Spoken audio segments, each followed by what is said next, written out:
সেটা এখনো বিদ্যমান আছে, আছে না? তো আমার দল ইসলামী মূল্যবোধে বিশ্বাসী। আমরা এই 5 আগস্টের পরে অনেক জায়গায় দেখেছি।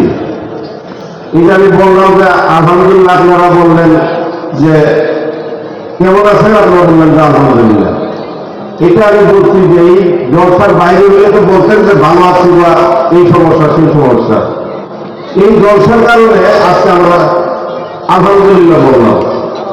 এই জলসাতে কোরআন এবং সুন্নাহর আলোকে আলোচনা হবে। কোন পূজা মণ্ডপে যায় কি আপনার কোরআন পাঠ করা যায়? কোন মুসলমান সেখানে গীতা পাঠ করতে পারে? এই দেশে কিন্তু এরকম ঘটনা ঘটেছে। সেগুলো এই আমাদের ইসলামী ওলামা দলের অনেক নেতা কর্মীরাই করেছে। আপনারা জানেন, আমরাও জানি। তাদের থেকে সাবধান হবে, সাবধান হতে হবে। ভুল করলে আবার ফেসলা দিতে হবে। কিরকম?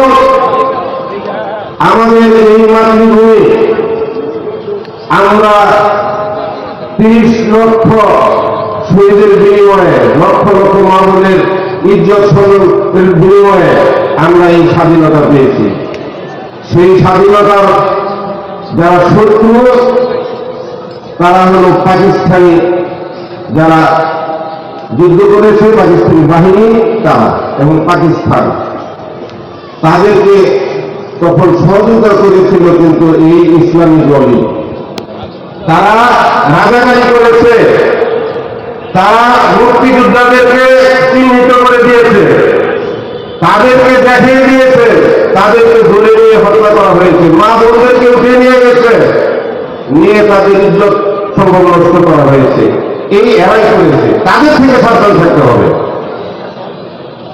সাবধান থেকে তারপরে আপনারা আপনাদের ভোটাধিকার প্রয়োগ করবেন।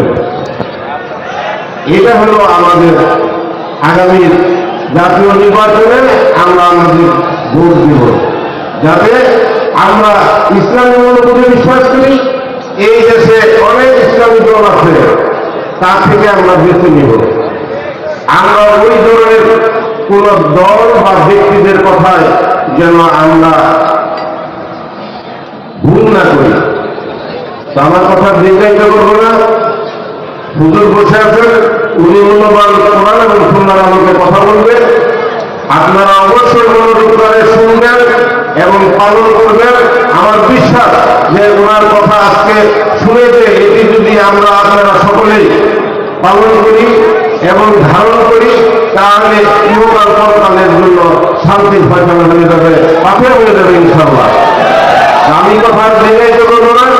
আপনাদেরকে বিরক্ত করার জন্য আবারও ক্ষমা চেয়ে আপনাদেরকে ধন্যবাদ দিয়ে আপনাদের সুদীর্ঘ জীবন সুন্দর হোক, সফল হোক। মা বোনেরা আছেন, তাদের কাছে দোয়া চেয়ে এবং সর্বোপরি আজকের এই শ্রমিক ভাইদের যে আয়োজন, এটা প্রতি বছর হোক, সফল হোক, সার্থক হোক। আমি আপনাদের পাশে আছি, ছিলাম, ভবিষ্যতেও থাকবো। আসসালামু আলাইকুম ওয়া রাহমাতুল্লাহি ওয়া বারাকাতুহু।